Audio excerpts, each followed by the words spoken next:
সরকারি প্রাথমিক বিদ্যালয়ের সহকারী শিক্ষক পদে তৃতীয় ধাপে ঢাকা ও চট্টগ্রাম বিভাগে ৬,৫৩১ জনের নিয়োগের দাবিতে রাজধানীর শাহবাগ মোড় অবরোধ করাদের ছত্রভঙ্গ করতে লাঠিপেটা করেছে পুলিশ। এছাড়া এই সময় জলকামান ও সাউন্ড গ্রেনেড ব্যবহার করা হয়। এদিকে ৪ দফা দাবিতে জাতীয় প্রেস ক্লাবের সামনে অবস্থান কর্মসূচি পালন করছেন medical assistant training school mats শিক্ষার্থীরা। দাবি আদায় না হওয়া পর্যন্ত কর্মসূচি চালিয়ে যাওয়ার ঘোষণা দিয়েছেন তারা। বিস্তারিত জানাচ্ছেন আকবর হোসেন সুমন। সামাজিকভাবে সবাই জানে আমরা সরকারি চাকরি করি, আজকে আমাদের জিজ্ঞেস করলে আমার সন্তানকে আমি কি উত্তর দেব? শিক্ষক নিবন্ধন ও প্রত্যয়ন কর্তৃপক্ষের নিবন্ধিত নিয়োগ প্রত্যাশী ও সুপারিশপ্রাপ্ত প্রাথমিকের শিক্ষকরা সোমবার বেলা ১টার দিকে শাহবাগ মোড় অবরোধ করেন। সিগনেচার করে তাদের সব অনুমোদন নিয়ে রেজাল্ট পাবলিশ করছে।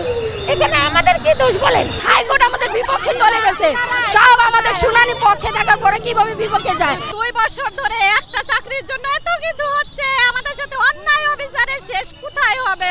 অবরোধের কারণে শাহবাগ ঘিরে সব ধরনের যান চলাচল বন্ধ হয়ে যায়। আমাদেরকে সুপারিশ প্রাপ্ত করছে এই সরকার, কিন্তু আমাদের নিয়োগ এখনো নিয়োগ দিয়ে আবার নিয়োগ বাতিল করছে। দ্রুত আমাদের যোগদানের ব্যবস্থা করা হোক। এই ৬,৫৩১টি পরিবার যাতে ক্ষতির মুখে না পড়ে, এই ৬,৫৩১ জন থেকে একজনও যাতে বাদ না পড়ে। দুপুর ১:৩০টার দিকে পুলিশ আন্দোলনকারীদের তুলে দিতে জলকামান ও সাউন্ড গ্রেনেড ব্যবহার করে।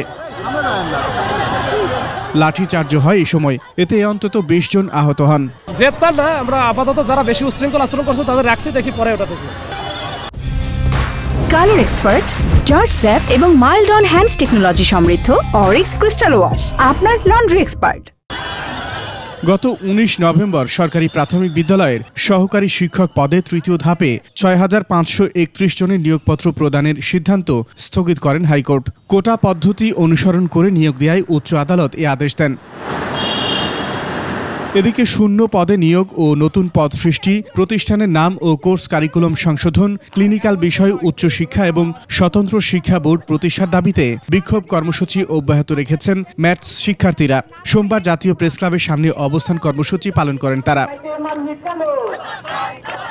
আকবর হোসেন সুমন, ২১শে টেলিভিশন, ঢাকা।